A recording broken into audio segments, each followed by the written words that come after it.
আসসালামু আলাইকুম এভরিওয়ান। আজকে তৈরি করব প্রন ফ্রাই। প্রথমে চিংড়ির খোসা ছাড়িয়ে ভালো করে ধুয়ে নেব। তাতে লবণ, গোলমরিচের গুঁড়া, গার্লিক পেপার সিজনিং আর সামান্য পরিমাণে চিলি ফ্লেক্স দিয়ে ভালো করে ম্যারিনেট করে রাখবো প্রায় 15 থেকে 20 মিনিটের জন্য। একটা বাটিতে কর্নফ্লাওয়ার ঢেলে নেব, ব্রেড ক্রাম্বসও ঢেলে নেব আর একটা ডিম ভালো করে ফেটে নেব। আমি এখানে অরেঞ্জ ব্রেড ক্রাম্বটা ইউজ করেছি, আপনারা চাইলে বিস্কুটের গুঁড়াও ইউজ করতে পারেন। আসলে অরেঞ্জ ব্রেড ক্রাম্বটা দিলে কি হয়, দেখতে অনেক সুন্দর লাগে, বাচ্চারা খেতে অনেক পছন্দ করে। এবার একটি চিংড়ি নিব, নিয়ে কর্নফ্লাওয়ারে কোট করব, ডিমের ভেতরে কোট করে লাস্টে ব্রেড ক্রাম্বসে ভালো করে কোট করে নেব। ভিডিওতে দেখানো পদ্ধতিতে এভাবেই আপনারা কোট করে নেবেন বেশ কয়েকটা চিংড়ি।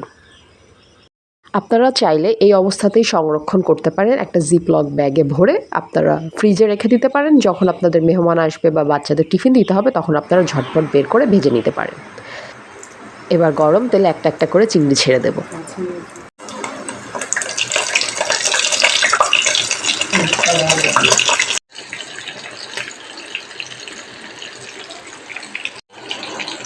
উল্টে পাল্টে ভেজে নেব। দেখুন কি সুন্দর কালার আসছে। ভিডিও এডিট করতে যেয়ে আবারও মুখে পানি চলে আসলো। পরিবারের সবার সাথে এনজয় করুন। আল্লাহ হাফেজ।